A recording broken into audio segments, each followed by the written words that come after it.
we say amazing things at funerals, and we do amazing things at funerals, but sometimes we don't do it in advance. And I think that that's something that's pretty powerful, and I love the concept. It's just, I can't even put into words how grateful I am for everything that she did for me. Oh my God, yes. I'm so glad you two did this. And, every day is not a guarantee. We are the pallbearers of positivity. She knows her worth and her value, and she doesn't let anybody walk over that in any kind of way. I have behaved myself. I have done everything I'm supposed to, and it's still not enough. You're there.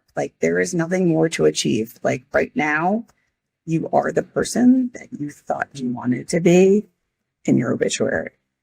You're already that woman. Y'all are amazing. I'm obsessed with the both of you.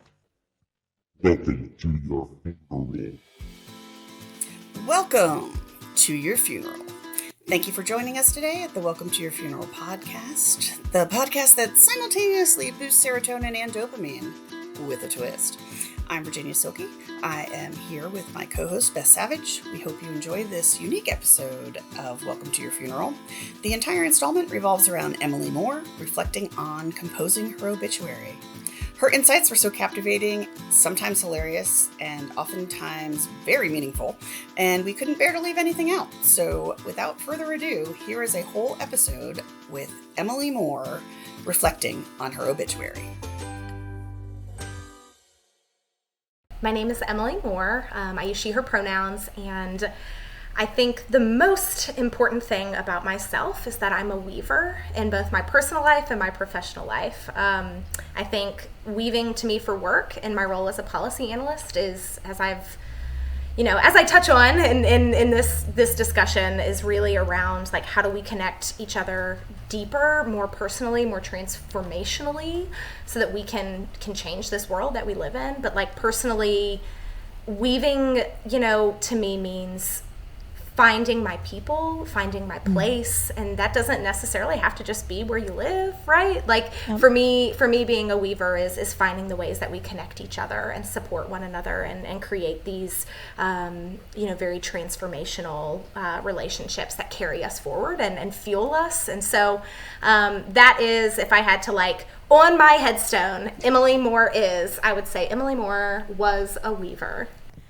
All right. So it's nice to see you, I just want to say that, and to see your face. And I hate to say this to former students, but because it sounds like I'm their mommy or something, but I'm so proud every time I see what you're doing. It makes me so proud. And I'm I know her, because you're changing shit. You're doing stuff. You're being powerful in the world, and I'm proud of you. That's all. You know that we often do some weird things, but they all are usually based in science of some sort.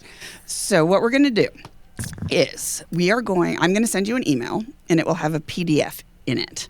And you are to go through the PDF page by page.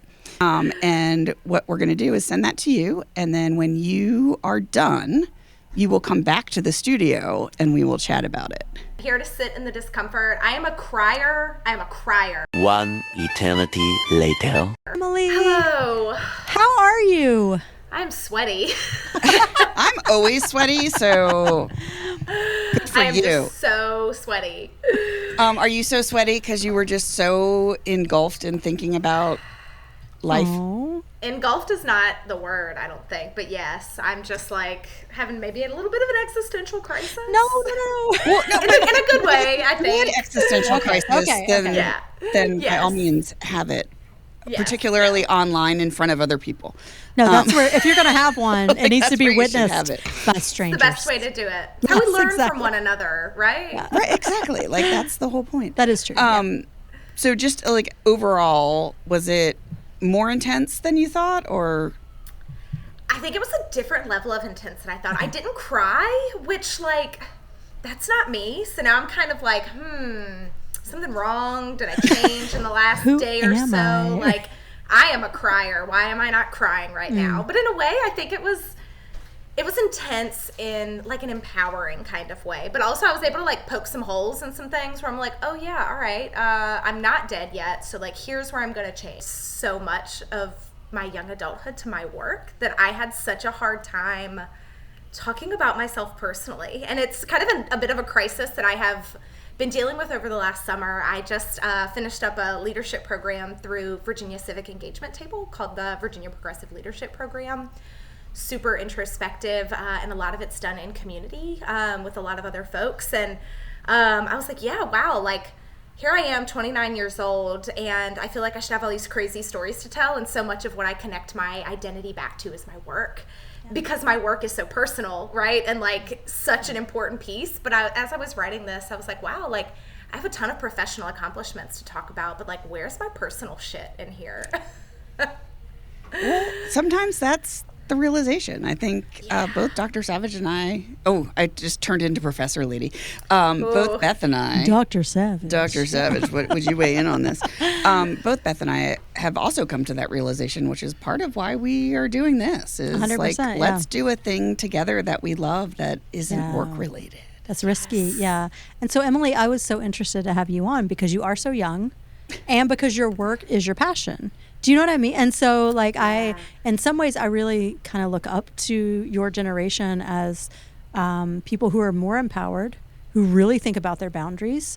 And so I was super interested to hear you be like, I got this, obituary. You know, like I'm doing exactly what I'm meant to do in the world. I put the bitch in obituary. That's right. Yes, Emily. And so, but I do, and especially in the kind of work you're in, it seems like it would feel so personal, you know? And so how can you stop when you go home because you know what's on the line? Yeah, I have I don't know if we're going to get into like me reading my obituary back to you or what this is going to look like, but I have a line in there that I think speaks to that, which I'll hold for the time being. But tell us. Go, like, we want your like raw feedback, like, and if that's the line that sticks out to you, like, let's do it. Yeah, so I've got this whole thing, my accomplishments, all the things that I would want people to talk about to me, and then I have Emily had recently come to the realization that rest is our birthright, and was striving to slow herself down and find joy in things more intentionally. And that is so where I am right now. I've been doing a lot of work around like Dr. Sean Ginwright's healing-centered engagement, and really like moving beyond our trauma to like what's possible with us. And so in the last, probably like 5-6 months been like, you know what, Emily, you get to say no to things, and that's okay, and like no can be a complete sentence, but it's hard Silky's to like favorite practice thing to tell what I people. preach. Really? It is. My favorite thing is like you can say no and you don't have to explain yourself, because mediocre white dudes never do. They just say no, but women constantly say, like, right, we're constantly in a place where I have to be like, oh, well, let me tell you why I can't do this, because I'm already committed to all these other things, but I really wish I could do this. And like men just say, no, I'm not going to do that. Yeah, and I love like, that you say it. And we don't never criticize question it. Yeah. I love that you said practice what you preach. Talk about it, and I'm slowly integrating the right things into the right spaces, but damn, it's hard. It is a lifelong struggle, because I don't know how you come home and don't bring your work home with you. It's about like the people who have so much stuff to offer are the ones who have imposter syndrome. Right? Oh my God. It's so funny you say that, because like, I don't know if you can see imposter syndrome like right here. Oh my gosh. Like, what did you say no to because you knew that it would derail your goals? Like, that's the first thing that came to my mind. For the first year of this policy career that I like switched to from social work out of nowhere, I was like, I'm not qualified to be here with these people. Like, they've got 50 letters after their names. They have like all of this experience, and like, I am just a social worker. And it took, I don't even know that I'd say I'm over it, the imposter syndrome. Sure. Like, I still walk into rooms sometimes and I'm like, ooh, girl, do I belong here? Like, am I supposed to be here? Wow, this is nuts. But for me, like, saying no to that is like how I was able to, like, how I'm able to just keep going. I'm like, you can't accept that. But like, ooh, is it real? So tell us a little bit about how you're figuring out setting those boundaries. Yeah. 'Cause it sounds like you are. I'm trying. I'll tell you, the biggest thing is in the world of policy, social justice policy, child and family policy, all of these like pieces of the world that my work touches, it's so intersectional and interconnected that like we at Voices, where I work, are the state's only multi-issue child and family policy and advocacy organization. Wait, so we're only in Virginia? Yeah, I mean, there's lots of policy and advocacy orgs, but no other ones that are specifically focused on these intersectional issues that impact kids and their families. Wow. We don't do our work in a silo, that's for sure. We certainly work with our partners at like Virginia Poverty Law Center and the ACLU and, you know, really great folks doing really great work. But like we are a team of 9 and we are covering so many issues that are important, and there's just no way like literally from a capacity standpoint that we can do all the things. Yeah. And like at the same time, how do we say no to taking on issues that are important and foundational to like getting children and families out of poverty? It's a fight and it's a struggle, and we're a policy team of 3. So, you know, the 3 of us covering like mental health policy and child welfare policy and early care and education policy and healthcare policy and tax policy. Boundaries, right? It's like where do we draw those? And for me, it really has been this struggle of like, how do I separate and say no to these things that like are not only going to change other people's lives, but like would change my life too, you know? So I do struggle to like find that switch, because I mean, you just don't turn these issues off. If you work in them all day and then they're all over the news and they're all over your social media and then like you personally deal with them. Like my mom, for example, is on Medicare. She has been a victim of the system, if you will. I mean, trying to get health insurance and, you know, turning 65 and trying to, you know, live on a fixed income and do all of these things. Like it's in my personal life too. So like, how do you turn that off? I don't know. I'm still working on it. But the thing that I have really truly leaned into is like just finding things that I can do that are separate from work. So like y'all have you're like, I get to do this podcast, it's so much fun. Like separates yourself from work a little bit, right? For me, I joined a kickball team, an adult rec kickball team. So what is your kickball team's name? What do you do? It is Trippin' Balls. Shut up. I do appreciate a pun. I appreciate a pun. Yes, so we are Trippin' Balls. We drink and play kickball. We are in super social, so there's some leagues that like they really compete for like a championship and like a belt and the whole 9 yards. We are not. We lose. I think our last 2 seasons we have maybe won a combined 3 or 4 games. We suck. We're so bad. Do you have fun? Oh my God, we have so much fun. Amazing. It's my release. I'm like, all right, I'm going to go play kickball. I'm going to go, you know, do this thing. I got to find something that does not work. And I started throwing pottery again. So that's a lot of fun. What? That's amazing. Really bad. So this is where I very much have to focus on breaking that inner perfectionist. I had a craft, but my craft is out the window. My last 3 pieces have been terrible, but I've got them displayed around the house because they're like making the ashtray in 7th grade, right? Like, like somebody's going to want to do something with this. Emily did not make an ashtray in 7th grade. I did not. Because smoking was already like not cool. Okay. Yeah, I've got an ashtray I made for my mom, and I was like, she's going to use the hell out of this because she smokes like a chimney. My mom does too. I actually think by 7th grade, I was probably still showing up to school like mom smoked with the windows up on the way there, like smelling like cigarette smoke. Like I was the ashtray. So wait, Emily, I want to see your pottery. Is it somewhere you can grab? Yeah, give me a sec. Okay, so I've only got 2 of them, but I will share them with you. I'm so excited. This is the first one. They teach us like how to, you know, you have to like build it up and bring it back down and like smooth it out. This one didn't get too smoothed out very well, but the glaze made it look really cool. So this is my first little, it's just a little jar. It has no real purpose other than that it's, you know, kind of cute. I did a nice job epic. down here. I like the bottom. Yeah. I like the bottom it's and the top. not even, but I would not have noticed that. Yeah. Whatever. That's how you know it's handmade. This one is a mistake that I embraced. I accidentally jammed my thumb through the side of this, and there was really no way that we could like fix it other than to like give it a little swirl. So it turned out like this. I love it. And I gave it this glaze because it kind of looks like a little cinnamon roll. It kind of gives me like donut vibes. Perfect. It's like it's like a little spout. It looks intentional. Let me show you. I want to show you really quickly the pottery I made. Do you have a minute? Yes. I have like however many minutes. This is it. It does not exist. Never made anything in my life. But I think the way we define success from a very young age is so measured. It's so like reach this level. And then we get really, really scared about things like art, where there is not a clear level, where everything feels subjective. And we suddenly, because we all measure ourselves by these completely subjective, external, right, characteristics or validations, that we get really, really scared to do those things that matter to us and that cannot be judged objectively. Emily, you are a woman, you have to push harder. And I just love so much that like we're starting to like throw that idea in the trash can. We're like, you know what? I actually don't have to get 2 hours of sleep and do all these things. Like sometimes my work can just be good enough. It doesn't have to be gold star every time. Yep, and like that's right. sometimes my good enough is probably somebody else's gold star, right? But like Absolutely. I love that there are parents like y'all and folks that are like telling the next generation, like, you don't have to adhere to these bullshit standards that actually don't mean anything. I'm at this point where I'm like, the world's probably going to end. Like, I probably need to live a little and like throw out the expectations. Yes. Play the kickball. Make the pottery. Trip in the balls. Yes. Trey also Cheers. play kickball with you?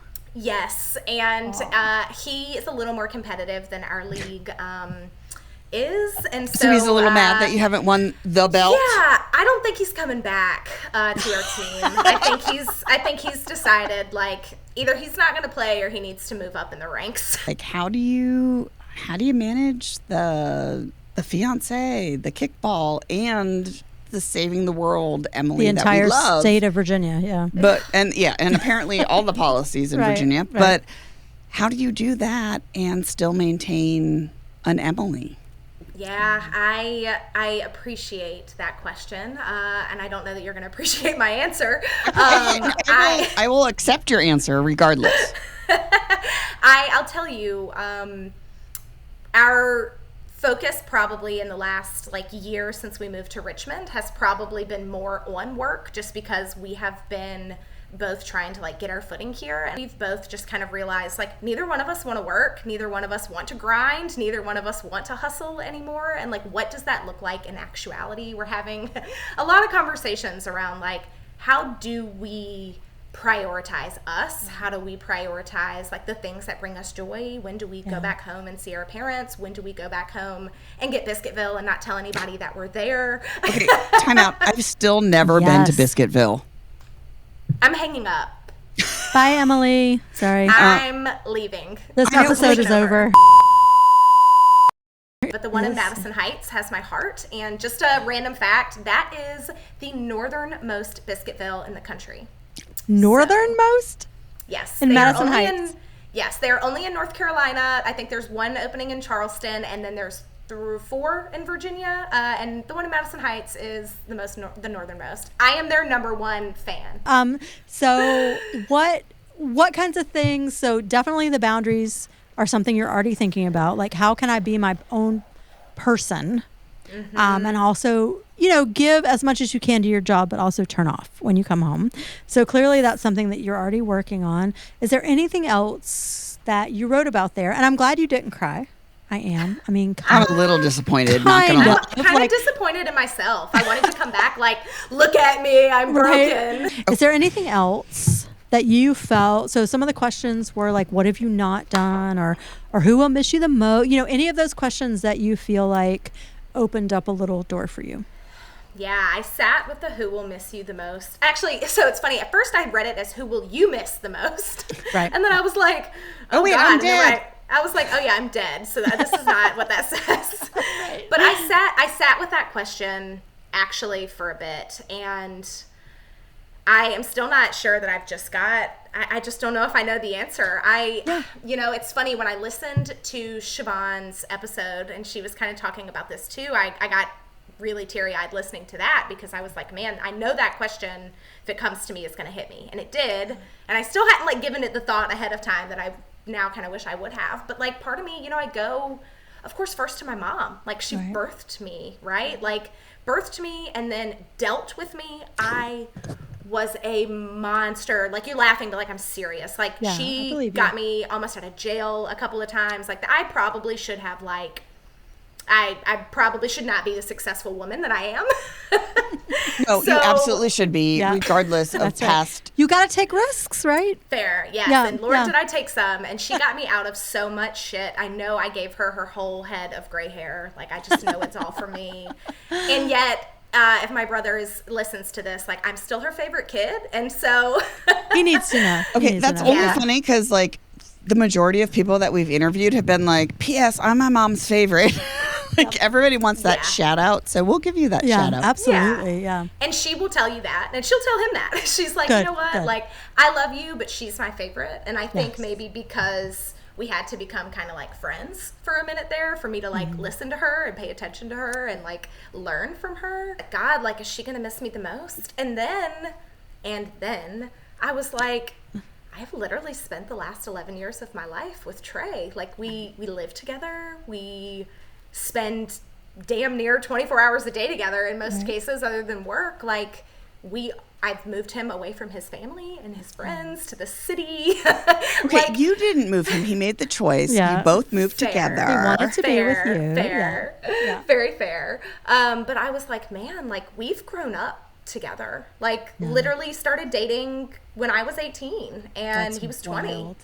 Yes. And like have been through some growth and some like the worst times of our lives, the best times of our lives. Like I've got these two very different situations and I'm like, I can't compare these two. Like, they'll both miss me the most and miss me differently. But like, okay, again, not a competition, even though we made it sound like one. But so you think those would be the folks who miss you the most? Yeah, it really hit me. I was like, man, like, they know me inside and out and upside down and in between. And I just, that question, I was like, I can't die because I don't know how the people around me are going to handle it. I'll tell you, the person who will miss me the least is my cat, Benson. He's going to be like, thank God she's gone. Cats think they're not going to miss anybody, and then no one feeds them, and they're like, rude. They're like, wait a minute, Trey doesn't feed me? It was Emily all this time? A couple of weeks ago, he has an automatic feeder, and I did forget to like fill it up, and like he's like rubbing on it, like being super nice to me, and I'm like, what is going on? And then I realized he had no food and hadn't eaten all day, and I was like, okay, well. Is there anything else about your obituary that was helpful or eye-opening or useful to you? Because again, we're ready for people to be like, nah, I got this. Like, I've thought about all these things before. So if not, that's fine. But if there's anything unusual that kind of hit you different, you can tell us about it. Yeah, it's funny, as I was thinking about this, I wonder how much of this is just like what I think about myself. I'm kind of really curious to see what other people will say, because I really do wonder how refined I try to explain who I am and all of these things, and like how raw some other folks might be. And I've been thinking about this. Like, I know that there are things that people will probably say about me when I'm really gone that like they're not going to say right now because I know I'm going to hear it. But and I'm like what? What do you think people will really say? I am a bit of a loose cannon when I'm having a little too much fun. And so I think realistically, like if I had like, let's say something happened to me, I die, and a bunch of like folks get around like a bonfire and start drinking some beer, passing some tequila around, celebrating Emily. This is what I hope that my memorial service is in real life. Like, just people sharing their most wild stories. They're gonna share the moments where like, Emily had too much to drink and she threw up in public, or like Emily passed out on a sidewalk, or like, hey, remember that time Emily got drunk and got on a bird scooter and like wrecked herself? Like, I know those are the type of stories they will tell about me when I'm gone that they're probably gonna like not say to y'all. And it's something I almost feel like I teeter between like, I should maybe be embarrassed. Like, people should not talk about that. And I'm like, you know what? No. Like, Emily has this other side of herself that she shares with the people closest to her. And sometimes people that I don't know accidentally, when it's gone a little too far. They accidentally get to see it. Yeah. But I'm curious how people talk about that, and how they like teeter this line of like, while we're here, we have to be respectful, and we can't make people we can't get too personal, and we can't make people look people too are human. fun. People be people no matter what. Yes, but how often do we try to make ourselves the most presentable version Oh, of ourselves? all the Absolutely. freaking Yeah. time. Right? Yep. So I'm really trying to lean into this, like, you know, sometimes I don't make the best decisions, and I can still go to work and be a professional. I can still go out into the world and be Emily, and like all of these things can coexist. Exactly. For better or worse. Mostly better. Mostly better. Mostly. Let's go with that. But that's what, like, that's how you leave your influence on your friends, right? Like, you're not saving them in the way you're saving, like, I don't know, the entire state of Virginia. Yeah, right. But you are, like, those are the things that people remember. Like, you do change people's lives in those little ways, like, because they remember those really funny stories. Like and the scooter that I'm now very intrigued by. I can't. I'm There's gonna a ask. video. There's a video. Oh, hallelujah! I will Okay. have to share that with you. For Thank the Lord. Your personal consumption. Sometimes good Please. things come to those who wait. That's right. Yeah. It was. I have not gotten on one since. I'll tell you that. So I can tell it's you a that I've learning never been on a experience. scooter. So Yeah. Don't do it. Okay. They're death traps. I will die. Yeah. But I think, you know, so when we go back to the idea of like success as being defined by other people, right? Like, certainly you are one of the people we're going to interview who have success in changing people's lives as your job, like literally as your job, like legislatively, you are changing people's lives. But on the day to day, like, it is that little stuff that people remember. Like, Emily is so fun and she's not full of shit. Like, she's not fake. Like, she can hang out with us and be her real self. And here's how we benefited from that because we laughed our asses off. Like, as I was writing this obituary for myself, I really was focused on all these like accomplishments. Yeah, and I think about when the script is flipped, that like folks probably aren't going to write about those things. Like, they're not going to write those things about me. They are probably going to be like, you know what? She was a ball of fire. She didn't take any shit. She did not give a damn who heard her say what. Trey will tell you, like, how many times he's had to, like, grab me in public and be like, you have to watch your language. Like, there are children. I think, you know, the things that make us quirky and, like, you know, set us apart from, like, what society kind of sets us up to do, I hope are the things that folks call out about me that sometimes I don't celebrate. Out of all of the reflection that you've done, what was the thing that you were like, damn, I should have thought about that previously and hadn't? That's a good question and a tough one. I think, again, it comes back to me just realizing the way that, like, I talk about myself and present myself and criticize myself and try to put this image of me out into the world that, like, for what reason? And again, just recognizing that, like, you know, so much that I wrote about myself was like all these external accomplishments and how much better I can be, like, in celebrating who I am and, like, because you're out amazing. that person. Yes. Right there. Yes. You're amazing. Yes. In the heart. Yeah. So what is your favorite thing about yourself, Emily? Like, what are you most proud of?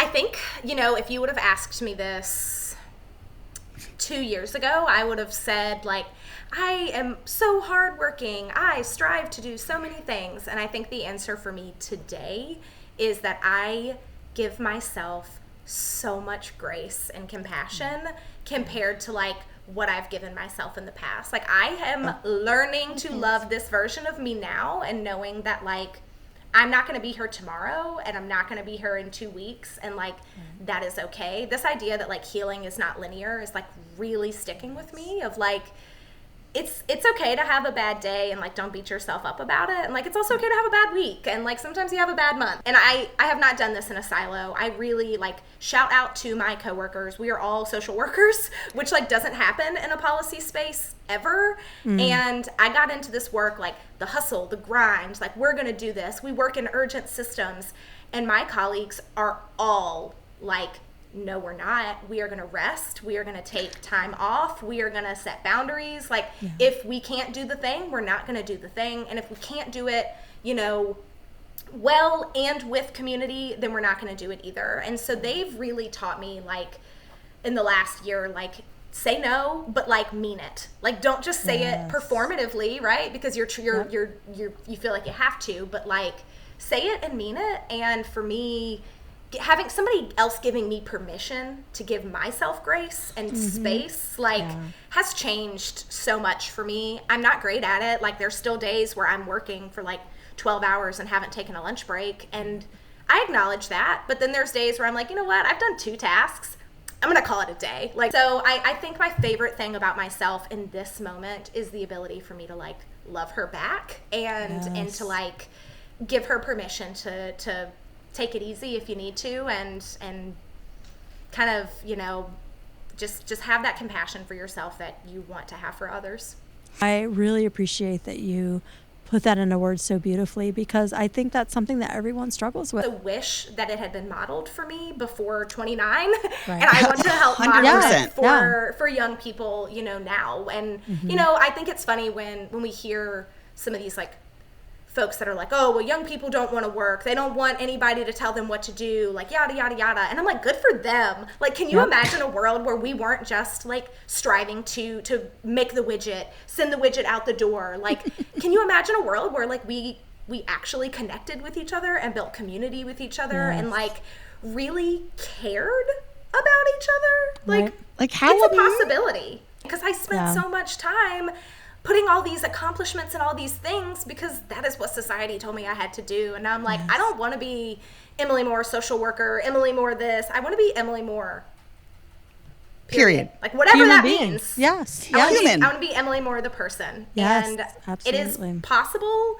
And I think, you know, there's a lot of work that has to go into it. But like trying to really, it's not just about changing these like big systems, capital S, like changing these like societal systems that we've created that say you've got to go, you've got to go, you've got to go. Like, why are we retiring at 65 to die 10 years later? Like, I want to live right now. Timing of this is just so opportune and touching for me because similarly, as I mentioned, we lost Trey's dad, and like his memorial service was a celebration of life. Like people sang and they celebrated and they told all these fun stories, and it was like this is what this, like, I hate that it had to be here and now, right? But like this is what it should be. Like we should be celebrating in that way. And I'm just, this podcast comes at such an important time in realizing that like we got to be doing that right now.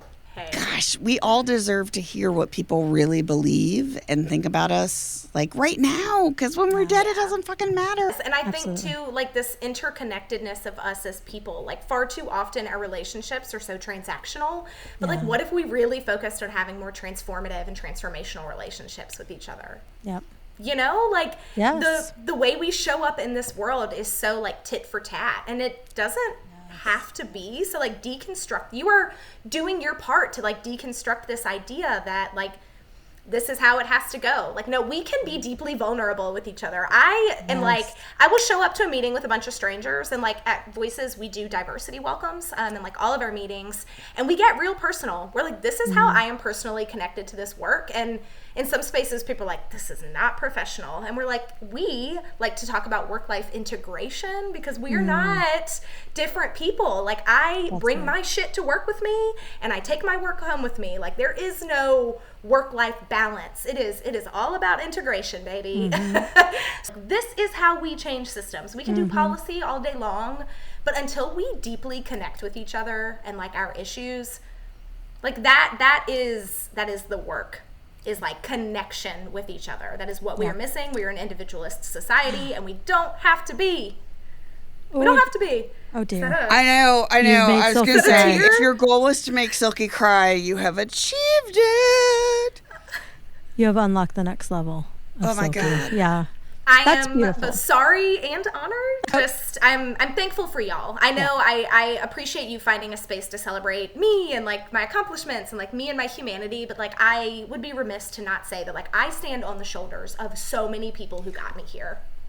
Like I'll take credit for some of it because like I'm damn smart and like I have worked really hard. Yes, you did. And there are a lot of people that like lifted me up when I was not ready to lift myself up. Pulling down the bricks, we are deconstructing all of this. Like I put this in my obituary, but like one of my favorite quotes, and I've got it on like sticky notes and all over the place, is by Arundhati Roy, and she says, "Another world is not only possible, she is on her way.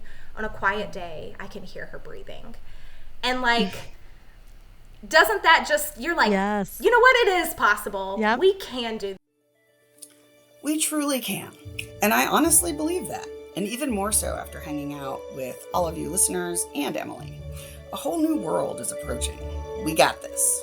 With individuals like Emily Moore leading the way, positive changes are unfolding. Emily's generation is taking the world by storm. They're the grown-ups now. And P.S., they will not be taking the same shit that has been dealt out in generations past. I'm here for it. I'm ready to learn a new way of being. It is so time. Thanks for listening. Today was a fantastic episode, and there is so much more to come. We encourage you to share with your friends, listen to more of our content.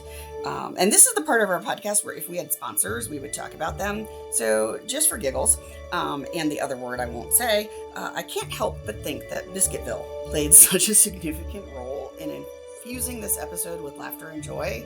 I feel like if Biscuitville ever considered sponsoring us, they'd be winning. We'd be winning. I would actually try Biscuitville for the first time, though sponsoring podcasts is probably not Biscuitville's priority, but our podcast would be a super great choice for them because we have their number one fan who knows a disturbingly surprising amount of Biscuitville history off the top of her head. I'm just merely suggesting that Biscuitville should potentially take notice of our amazingness.